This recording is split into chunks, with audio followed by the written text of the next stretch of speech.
tere tulemast, kallid kaksikud, siin on teie jaanuarikuu teise poole ülevaade.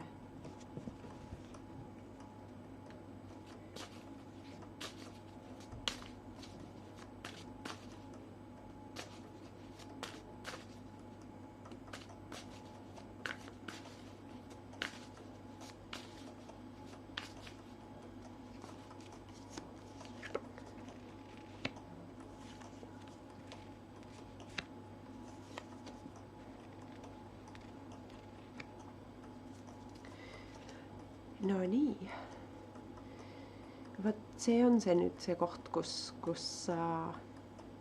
otsite pigem minevikust või siis kuskilt selja tagant läbi oma hirmude või kaotuste vastuseid, selle asemel, et vaadata pigem ettepoole.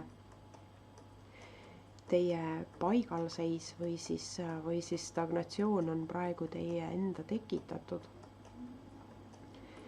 Soovitan suhtuda olukordadesse pigem sellise lihtsama või siis isegi natukene lapsemeelsema entusiasmiga ja mitte järgida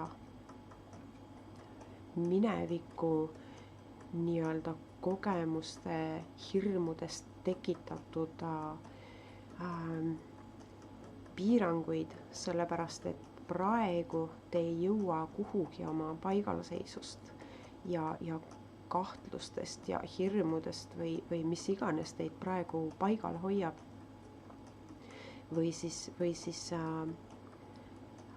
tekitab olukorra, kus te tunnete, et te olete üksi ja peate üksinda lahendama neid asju.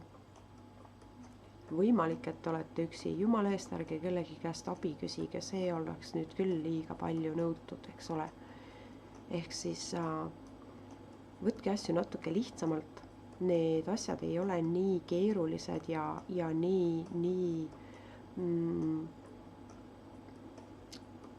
nii hullud, kui keeruliseks ja hulluks te olete oma peas need ise mõelnud. Kuulake rohkem sisetunnet ja jälgige nii-öelda seda üldist voolu, kui et jääte istuma oma enesehaletsusse või mis iganes teid seal paigal hoiab. Ühtlasi ka vanad reeglid, mille te olete endale kehtestanud. Sel aastal oleks hea alustada praegu juba jaanuaris nende nii-öelda mahajätmisega ja uute asemele loomisega, sellepärast et need just nagu enam ei toimi. Ja need ongi need asjad, mis teid paigal hoiavad.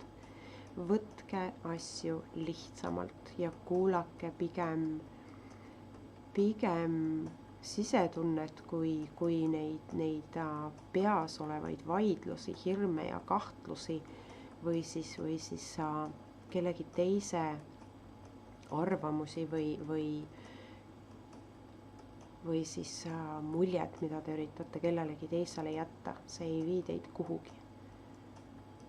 Tehke nii, nagu teile endale on hea praegusel hetkel. Ja need asjad ei ole nii keerulised. Te ei saa sellest seisupunktist välja vastasel juhul. Kui te natukene lihtsamini ei suuda neid asju vaadata ja ei ripu nii palju minevikku või mis iganes asjade küljes, mis teid praegu hirmutavad paigale või siis just nagu takistavad otsuseid vastu võtmast ja edasi liikumast. Aitäh ja olge hoid!